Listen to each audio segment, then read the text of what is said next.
The area on the southern bank of the Hinigaran River was among the first settlements to be contacted by Spanish missionaries in 1575, but it would not be designated a parish until 1848. Its gentle coastline was a favored landing site for immigrants to Negros, who diversified and increased its population over the centuries. The name Hinigaran, which is a reference to the new settlers who lived beside the river, first appears in historical records in 1796.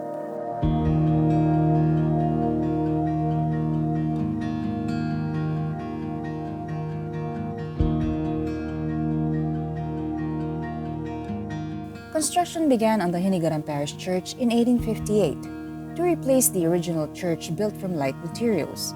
The new church was built from white coral stone held together by lime and egg white mortar.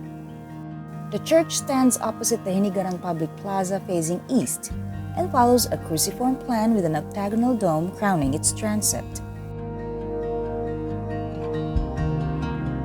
Its facade features a recessed arched portal flanked by 4 pilasters, the outer ones topped with finials that resemble cubical-lidded urns.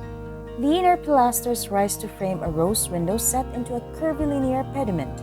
Above the entrance, a glassed-in niche houses an image of the parish's patron, Saint Mary Magdalene. Wide buttresses on either side give the church an air of solidity and stability. 4 recessed rectangular windows, 2 on each of the first 2 levels, form a triangular pattern completed by the rose window and the portal, reinforcing the triangular shape of the facade. A square bell tower with arched doorways and windows, topped with an octagonal cupola, is attached to the southern end of the facade. Its red bricks were made in Isabela, where a brick-making industry had been established by that town's parish priest.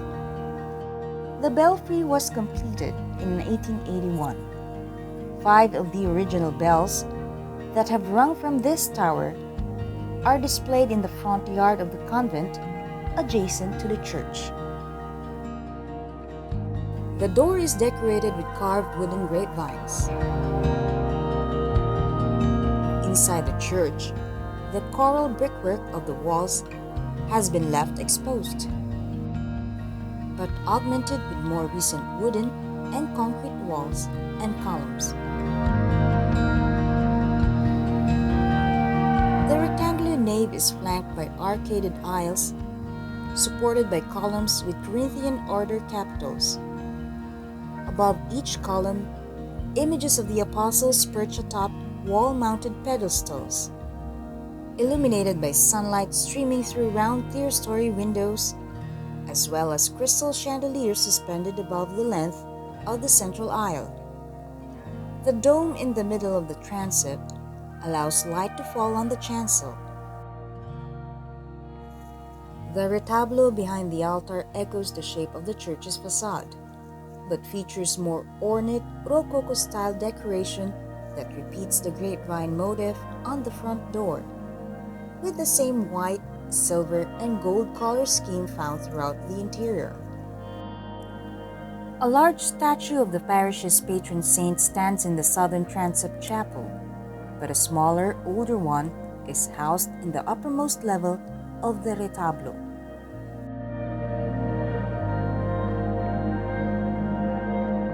Most of the decoration inside the church is of recent vintage, but one can still find traces of older elements, particularly the wrought iron grille enclosure of the statue depicting St. John the Baptist baptizing Jesus, the marble baptismal font, the wooden confessional, and the pews with decorative metal ends.